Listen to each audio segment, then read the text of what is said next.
Alright, guys, so I wanted to go over with you guys some appointments that I have set up. This is just standard appointments and stuff like that. First off, when I found out I was carried, the day I found out I was carried, I called the father at our church and I left him a message. Unfortunately, he's a really, really busy man. He has many people in the city that we live in reach out to him, and he goes back and forth between nursing homes, hospitals. I mean, everything. He does a lot. He does a lot for our community. And sorry for the lighting. The sun's coming in, and I have my lamp on. Anyways, so he reached out to me. What day was it? I think it was Saturday. Yeah, it was Saturday after my surgery. And he asked me how I was doing. So we set up the appointment. That was yesterday at 6. We had the appointment, my husband and I, to go in and talk to him and stuff like that. I just needed to get some reassurance. And I just really needed, some, like, holy support. Like, it's weird to say that, I know, because I've only been going to this church for about a year and a year and like maybe 2 3 months. Before that, actually, it'll barely be a year. And before that, I wasn't going to church. And from the time that I got married, or not from the time I got married, but the time that I miscarried to last year, I did not go to church whatsoever. Me and God weren't like, I wasn't,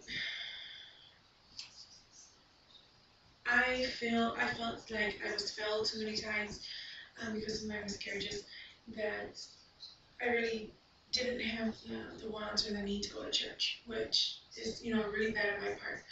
But when I started coming around and stuff like that, and everything just started changing, like, for the better.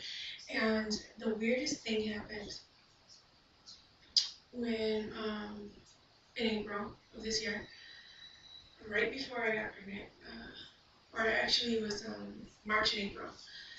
Uh, it was like I have felt that,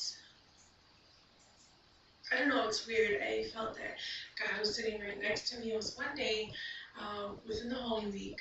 I went to church and Father David was talking about he was doing his homily and was talking about the gospel and talking about like we're never alone and stuff like that. And in that sense, like, I started like tearing up really bad because, I've always felt those many years, 4 years, I felt that I was by myself and I felt this and that, and to hear somebody actually reach out to you, it felt like he was talking straight to me, and it felt like I had, God on my side, God sitting right next to me, and I felt that much better. So, anyways, let me get back to the thing. I had the appointment with him yesterday, or we had the appointment with him yesterday. We talked, we prayed, we just went through a bunch of stuff, and I got some closure. Not closure as far as I'm gonna walk away and forget about what happened because I'm never gonna forget. I'm never gonna forget. I have cuts and bruises. I have everything, and those will heal. But the pain in my heart will never heal. The emptiness that I feel in my womb right now will never heal. Yeah, it may be filled again, in the future with another pregnancy, maybe a successful pregnancy, whatever. Um, but it will never replace the babies that we have lost already. So we got kind of like a closure type where the depression and stuff like that that I had before, I could finally close that chapter. Now, I mean, I can't really say that I'm not depressed because my husband did bring up a point that he felt that I am depressed, but not as much as before. Because before, with my miscarriages, I would stay in bed. I wouldn't, do anything for myself or anything for my husband or anything like that. My dog that we have now, back then he was staying with us because we had a house then, and I didn't play with him. He had to come out. And when I wasn't taking them out, my brother-in-laws were taking them out. They were playing with them. They were doing everything I should have been doing. Yeah, since I wasn't doing it, it was so weird. And I think that that has to do with being more mature now.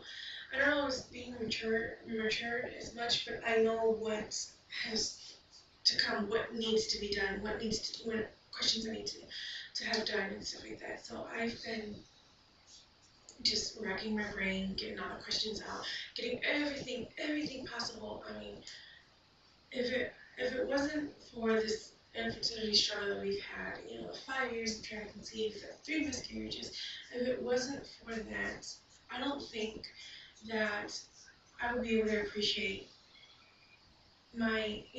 of course, every mother appreciates their child, but I feel in my sense, and everybody's different, everybody is different, but I think that I would appreciate my children that much more.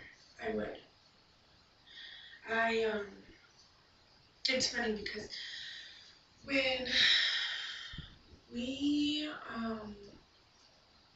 let's see, what was the last holiday that came up? Memorial Day or something like that. In May.